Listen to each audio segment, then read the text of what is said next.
hello friends नमस्कार केने आछे आपनालोक मोर भालेই बारू या देखिसे আজি पनीৰৰ रेसिपी এটা বনাবলৈ ওলাইছো একদম সহজতে একো নাছিলে ঘৰত বিশেষ বনাবলৈ চালু पनीৰৰ পেকেট এটা আছে আৰু বিলাহী আছে গটিকে দেৰি নকৰি বনাই দিলো কাৰণ ফটাফট বনাব লাগিব মাইনা শুই আছিল গটিকে তাই শুই থাকোতেই বুলি বনাই লও या पनीৰৰ পেকেটটো যেহেতু ফ্ৰজেন হয় গটিকে অকনমান গৰম কুহুমিয়া গৰম পানীত পেকেটটো এনেকে দি থলো আৰু এখন কেৰাহী পাতি দিলো কেৰাহীত অকনমান মিঠা তেল দি দিলো আৰু এয়া দেখিছে ছোৱালীয়ে উঠিয়ে গলা মই কেনেকে বনাম এতিয়া ভগৱান জানে আৰু উঠি পেলাই মানে কাকো নালাগে মুকে লাগে এনি টাইম মোৰ মানে কুছতে থাকিব লাগে তাইক গটিকে উপায় নাই আৰু আগৰ কুছতে লৈ লৈ এতিয়া কাম কৰিব লাগিব আৰু কাৰো ওচৰত নাযাব এতিয়া আৰু তাই বৰ বেয়া সময়ত খুলে ন দুপৰীয়াটো নুখুলে এতিয়া মানে গধূলিয়ে হ'ল হি 7টা বাজি গ'ল এতিয়ালৈকে মানে শুয়ে আছিলে আৰু এয়া উঠি গ'ল নহয় উঠি মানে অশান্তি কৰিছে আৰু উপায় নাই আৰু লৈ লৈ বনাব লাগিব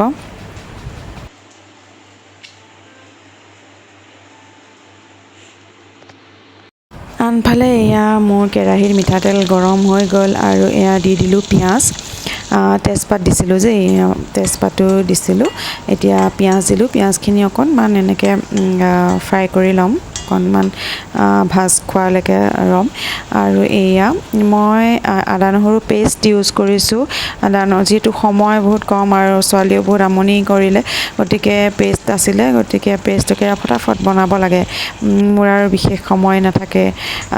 বহুত কিবা কিবি বনাবলৈ আৰু এয়া দেখিছে মই বিলাহীও দি দিলো কেমেৰাটো ধৰিবলৈ অকনমান অসুবিধা হৈছে তেনেকেই বনাইছো আৰু যেহেতু এবাৰ ভাবি ললো ন ৰেচিপি এটা দিম বুলি পেলাই গটিকে ষ্টাৰ্ট কৰি দিলো আৰু সেই কাৰণে ভিডিও কৰি পেলালো আৰু এয়া গোটে মছলাখিনি প্লেটত এনেকে লৈ ললো নিমখ হালধি জিৰা গুৰি আৰু ধনিয়া গুৰি আৰু এইখিনি গোটেইখিনি এনেকে দি দিলো আৰু এনেকে এনেদৰে অলপ সময় ভাজি থাকিম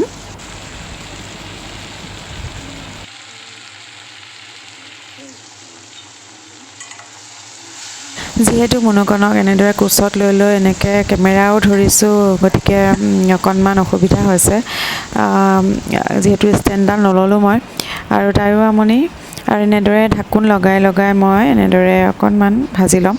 আৰু এইয়া আমাৰ মনকন কুছতে আছে আৰু নানামে কাৰো ওচৰলৈকে নাযায় কি কম আৰু এনেদৰে কৰিব লাগিব আৰু কাম বহিবলৈ দিলো অলপ সময় কাৰণে আৰু নবহে থিয় হৈ থাকিব তাই যেনে তেনে আৰু লৈ লৈ কৰি আছো আৰু ভাল ছোৱালী বহি থাকিবা নে বহি থাকিবা মেগী খাই থাকা এতিয়া মই এইখিনি হ'ল নে নাই চাওঁ দেই আৰু এফালে বিলাহীখিনি প্ৰায় সিজিছে আৰু এয়া অকণ এনেদৰে লৰাই ঢাকুন লগাই এনেদৰে অকনমান ভাজি ল'ব লাগিব আৰু অলপ টাইম সিজাৰ পিছত এইখিনি উঠাই ল'ব লাগিব হৈছে আৰু এয়া সিজি গৈছে বিলাহী আমাৰ সিজি গৈছে এয়া হৈ গ'ল অকনমান ঠাণ্ডা হ'বলৈ দিছো ঠাণ্ডা হ'ব আৰু তেজপাতখিনি যিখিনি আছিলে মই উঠাই ল'ম ঠাণ্ডা হোৱাৰ পিছত এইখিনি মই মিক্সাৰ গ্ৰাইণ্ডাৰত এনেদৰে লৈ ল'ম আৰু অকনমান পেষ্ট বনাই ল'ম পিচি ল'ম এয়া আমাৰ পিছা হৈ গ'ল একদম বৰ সোনকালে হৈ যায় এইটো ৰেচিপি এইখিনি আমাৰ পিছা হৈ গ'ল এতিয়া কেৰাহীত এইখিনি ঢালি দিম আৰু অকনমান ৰৈ যোৱা অকনমান লাগি থকা মিক্সাৰ গ্ৰাইণ্ডাৰ লাগি থকা খিনি অকনমান পানী দি পেলাই ইয়াতে আকৌ দি দিলো তাৰ পাছতে পনীৰখিনি মই ইয়াতে ঢালি দিম পনীৰখিনি যেহেতু ফ্ৰিজৰ ভিতৰত ৰখা হয় অকনমান টান হৈ থাকে ন এই কাৰণে অকনমান কুহুমিয়া গৰম পানীত থৈ দিব লাগে পেকেটটো আৰু ধুনীয়া কোমল হৈ যায় আৰু এয়া পনীৰ দি দিলো মই ইয়াতে আৰু অকনমান গৰম মছলা দি দিম লং ইলাচি ডালচেনি অকন পিচি পেলাই এয়া গৰম মছলাখিনি মই দি দিলো আৰু উতল আহিবলৈ দিম অলপমান একদম চিম্পল একেবাৰে চিম্পল আৰু বিশেষ একো নিদিওঁ এয়া হৈ গ'ল বিশেষকৈ খুব কম সময়তে ৰান্ধিব পৰা এটা ৰেচিপি এনেদৰে খায়ো বহুত ভাল লাগে আৰু জলকীয়া দিব পাৰে দেই মই মানে মোৰ ঘৰত যিহেতু সৰু বাচ্ছা আছে গতিকে জলকীয়াটো মানে একেবাৰে লাষ্টত দিওঁ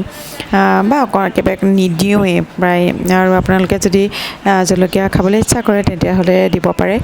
আৰু এয়া আমাৰ ল'ৰা ছোৱালীকেইটাই খাই বৈ হৈ গ'ল ৰাতি 11টা বাজি গ'লগৈ দেই 11:30 হ'লহি এইকেইটা এতিয়ালৈকে খোৱা নাই আৰু মোৰ ঘৰত যিহেতু আলহী আছে এটা ভাগিন হয়তো আৰু তাৰ লগতে খেলি থাকে মুনুকনে এনি টাইম মানে আৰু নুশুৱে খেলিয়ে থাকিব দাদাকৰ লগত কিন্তু শুবলৈ নাযায় আৰু এইফালে এয়া ধনবিন বেটা একদম টোপনি ধৰি আছে তথাপিও মানে মাকে যেতিয়ালৈকে শুবলৈ নাযায় তেতিয়ালৈকে সিহঁতেও বিচনালৈ নাযাব তাৰমানে এনেকুৱা ল'ৰা ছোৱালী মানে ইহঁত আৰু এয়া গোটেই ৰাতিটো এনেকৈ থাকিবলৈ দিলেও চাগে থাকিব সিহঁতি শেষত আপোনালোকে মোৰ ভিডিঅ'টো চাই কেনে পালে জনাব আৰু ছাবস্ক্ৰাইব কৰি দিব লাইক কৰিব কমেণ্ট কৰিব পাৰিলে শ্বেয়াৰ কৰি দিব আৰু সকলো ন'টিফিকেশ্যন পাবলৈ বেল আইকনটো দবাই দিব আজিলৈ আহিছোঁ তেন্তে গুড নাইট বাই বাই